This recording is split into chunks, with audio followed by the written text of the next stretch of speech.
Welcome to Links 007 TV News Report, providing you with the best in local and international news updates. This is a place where you can get the most reliable and informative news information. Links 007 TV News Report. Welcome back and thanks for joining us. This is Links 007 TV News Report. Two men charged with the taking out of hotel manager in St. Anne. The St. Anne police have made a breakthrough into their probe into the taking out of a hotel manager, Clyde Taylor, with the charging of two men with his murder. Charger 22-year-old houseman Shaquille McIntosh of Salem Runaway Bay and 32-year-old barber Sheldon Folks of Lewis, both in St. Anne. Taylor, a 65-year-old resident of Salem Runaway Bay, managed a popular small hotel in Ochoria, St. Anne up to the time of his passing. According to police report, the hotelier was last seen alive leaving his house around 9 p.m. on Saturday, February 27. When he did not return home, a missing person report was filed for him. Taylor's body was found on Thursday, March the 3rd, inside his 2013 Nissan Note motor car with what appears to be several chop wounds in Top Hill, Runaway Bay, St. Anne. Following an intensive investigation, both McIntosh and Folks were apprehended. They were charged on Thursday of last week. A motive for the taking out of the hotel manager has not been disclosed by the St. Anne's police. The police said that the accused men's court date is to be finalized. Continuing the news. Female cop loses gun while relieving herself in bushes along highway. A female police constable should be thanking her lucky stars after being faced with serious disciplinary action after losing her service pistol along the Landover Main Road in St. Anne on Saturday, only to have it returned by the courtesy of a concerned citizen. Reports are that the constable, who is attached to the St. Anne Police Highway Patrol, lost her Glock service pistol with a magazine attached containing 70 9mm cartridges while on duty along the Landover Main Road in St. Anne. It is understood that she went to relieve herself in nearby bushes and realized 6 minutes later that the firearm was missing. A search was subsequently conducted in the area to retrieve the gun. However, the efforts was unsuccessful. With serious disciplinary action looming against her, luck came calling after a concerned citizen found the weapon in the area on Saturday and took it to a justice of the peace, who duly handed over the weapon to the police on Sunday. Continuing the news, 15-year-old boy fatally stabbed while a man is injured during a dispute in St. Mary. A 15-year-old boy was fatally stabbed and a man wounded during a dispute with another teenager in Castleton, St. Mary on Friday night.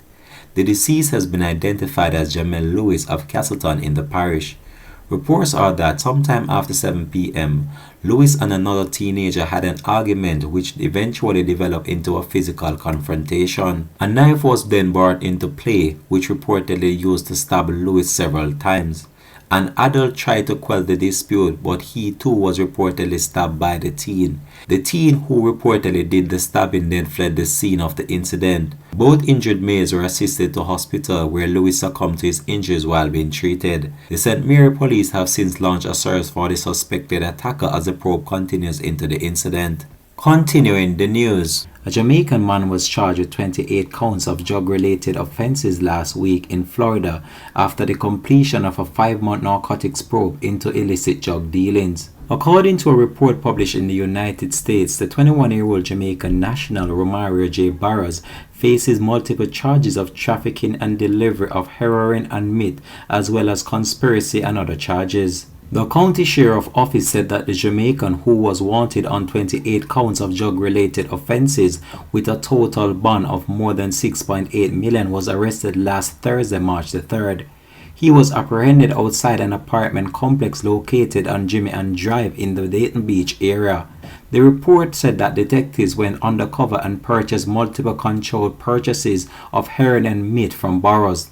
The judge said a sheriff's office spokesperson amounting to 482 kilograms of heroin and 169 grams of meth, among other drugs. A further search last Thursday during the Jamaican arrest resulted in detectives locating several illegal drugs and also other weapons.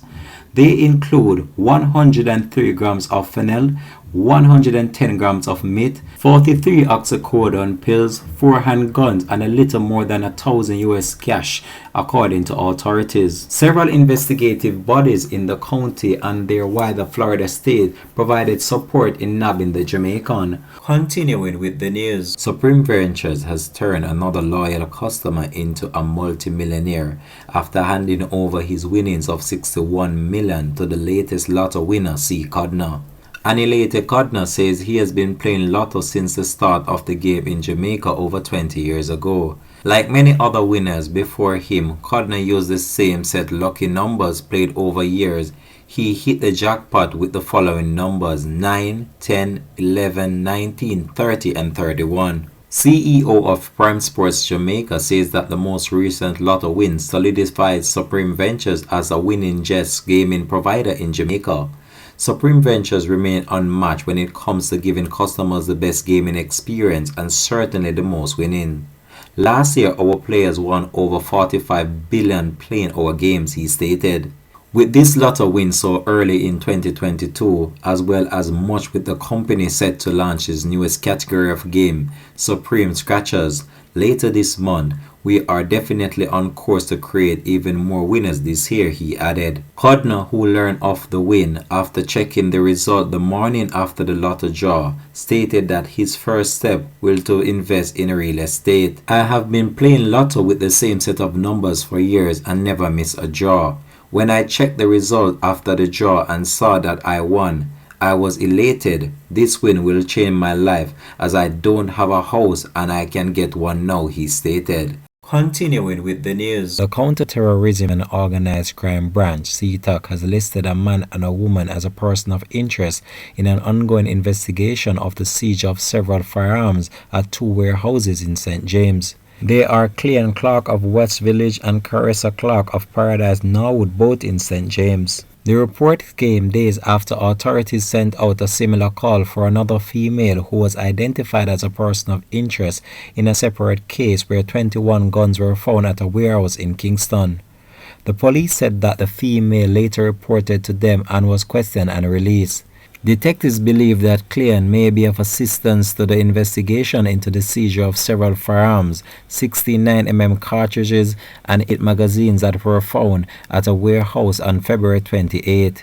In the meantime, detectives believe that Carissa may be of assistance to the ongoing investigation into the seizure of 5 firearms and more than 100 assorted rounds of ammunition at a warehouse on Sunday, January 20.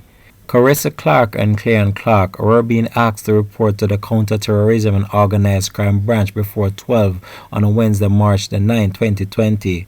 Up to date, the police have not provided a report whether or not they turned themselves in. In the meantime, anyone knowing the whereabouts of these individuals are being asked to contact CTOC at 876-967-1389, Crime Stop at 311, the National Intelligence Bureau at 811. Continuing with the news, the Jamaica Public Service JPS is raising concern about the rising fuel prices in the wake of Russia's invasion of Ukraine and how this will affect customers. It has called for a national response to the global crisis.